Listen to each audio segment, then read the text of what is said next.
ఏం చేయలేదు కానీ అందరికి తెలుసు అది. ఒకటి చేస్తానని ఒకటి చేస్తానని ఏది చేయలే. మన ఫెక్ట్లో పెట్టినవన్నీ ఏది అమలు కాలే. రుణాల మాఫీ చేస్తానని రుణాల మాఫీ చేయలే. జాబ్ వస్తే బాబు వస్తే జాబ్ వస్తే జాబు రాలే. జనాలు రోడ్ల మీద మేము డిగ్రీలు చేస్తూ రోడ్ల మీద తిరుగుతున్నాం కదా. ఏ పని లేక రోజు వచ్చి 50, 100, 100 ఖర్చు పెట్టుకొని వెళ్ళిపోతున్నాం ఇళ్ళకి. ఏదో వస్తుందో ఏదో జరుగుతుందో కనీసం ఏదో ఒక హామీ ఒక పని వల్ల ఏదన్నా దాంట్లో పోయి పని చేసుకుందామంటే కూడా పని కూడా లేకున్నట్లు ఉంది ఇక్కడ పరిస్థితి. ఏం చేసినట్లుంది, ఏ పంట గిట్టుబాటు ధర లేదు. మన వరకు రుణమాఫీ అన్నాడు కానీ ఒక్క 10 పైసలు పావుల భాగం చేసినాడు. రూపాయలు పావుల భాగమే చేసింది. 30 భాగం అట్లే ఉంది. ప్రతి ఒక్క రైతుకైనా కూలోనికైనా ఈ బుద్ధి పుట్టిన వ్యవసాయంకైనా అదొక్కటే చేసింది ఆయన. ఏం చేయలే. అన్నీ దండి చెప్పినాడు. ఓ ఇంటింటికి ఉద్యోగం అన్నాడు. అన్ని దండి చాలా చెప్పినాడు.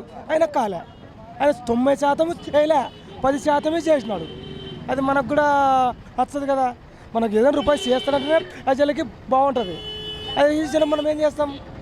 అది అంతవరకే మనం కూడా కోరుకున్నాం. ప్రజలకి మేలు కావాలా, అదొక్కటే మనకు ముఖ్యం. ప్రజలు బాగుపడితే ఆయన కూడా బాగుపడతాడు. ప్రజలకే చేయకుండా దోసగా తింటుంటే ఇంకెక్కడ బాగుపడుతుంది నీకు ప్రజలు? అదే కదా మనం కోరుకునేది. అదొక్కటే మనకు మంచిది. నాయకుని పాలన బాగుండొచ్చు లోకల్గా, ఏమిటి ఉండదు. మిర్చి 15,000 అట్లా ఉంటే రైతు గిట్టుబాటు అవుతుంది. 6,000, 7,000 అడుగుతలేరు. మా రైతుల గోడు చూస్తే తెలుస్తుంది. 2,500, 2,800 దాకా వరికి మద్దతు ధర ఇస్తే గిట్టుబాటు అవుతుంది. 18,000, 12,000 ఉంటే ఇట్లకి వెళ్ళి మద్దతు ధర వస్తుంది. కేంద్రాన్ని మిసికితే కేంద్రం గురించి మాట్లాడతారు. రాష్ట్రంలో బాగు చేస్తే కేంద్రంతో మనకు అవసరమే ఉంది. ఉల్లిపాయ వేస్తే 300కు తింటాం. మేము ఎలా బతకాలి? రైతులు ఎలా బతకాలి?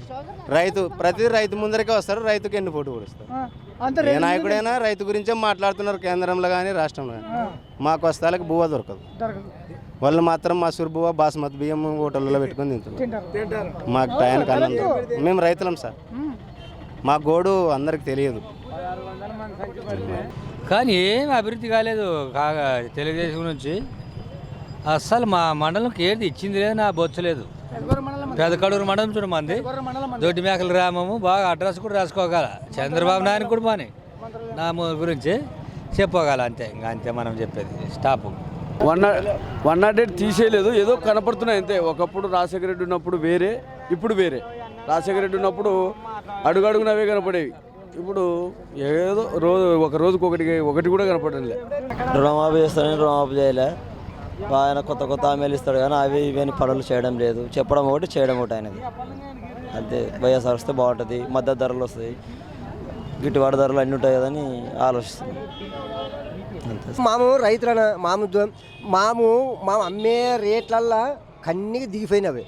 ఇప్పుడు మాకు ఇక్కడ కొనే రేట్లు మాత్రం అన్నీ ఎక్కువైనవి. మాకు చాలా ఇది అయిపోయింది. ఇప్పుడు చంద్రబాబు నాయుడు రేట్లు కన్నీగా, ఈ మోదీ వాడు దింపిపోయినాడు. మాకు ఇప్పుడు పైన కాంగ్రెస్ రావాల, ఈడ జగన్ రావాలి. మాకు ఇంకంతే చూడు, ఇంకేం లేదు. టీడీపీ అంటే మాకు అంత ఇనుప పాదముడు. మా రైతుల కల్లా వరిసం అనేది లేదు. లేదు చెప్పినాడు కానీ ఏమేమో అప్పటి నెల చెప్పినాడు. మాకు ఒక్క 5 రూపాయలు కానీ ఫాలేదు మాకు రుణాలు.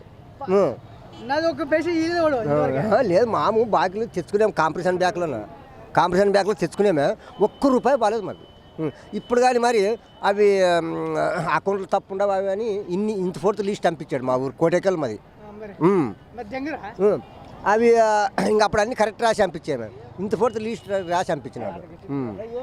మాకు అప్పుడు రాజశేఖర రెడ్డి ఉన్నప్పుడు ఏమైనా కానీ వాన వర్షం బాగా కురుస్తుండే. ఏమంటే రాజశేఖర రెడ్డిది ఏమిటి, మాకు రైతుకి గెనాల పందోడు తప్పు. మాకు రైతుకి కూలీళ్ళు వస్తుండలేదు, అదొక్కటి తప్పు అంతే, ఏం లేదు. అంత బాగా చేసినాడు. ఆ గెనాల పని పెట్టింది అనుకో కూలీళ్ళు మాకు రాకపోయారు అంతే. రైతు మొన్న కర్నూలుకి పోయి మన జనవరిలోన 210 అమ్ముకొచ్చాను. ఇది దీంట్లో మధ్యతరగతి రేట్ అని 700 వేసిస్తానన్నాడు. నెల 15 దివసాలు వేసా. అన్ని పాస్బుక్లు జిరాసులు అన్ని ఇచ్చి వచ్చాను, ఇంకా రానికి లేదు. 70,000 కాదు, 70,000 నష్టం మోసుకున్నాను. నేను 70,000 మోసుకున్నాను. ఉల్లిగడ్డలు మొన్నే కర్నూలులోన క్వాంటయ్య అంగిట్లో వేసి వచ్చినాను 210 పోయి కింటుము. ఈ వీడియో గనుక మీకు నచ్చినట్లయితే లైక్ చేయండి, షేర్ చేయండి. మరిన్ని వీడియోస్ కోసం మా ఛానల్ను సబ్స్క్రైబ్ చేయండి.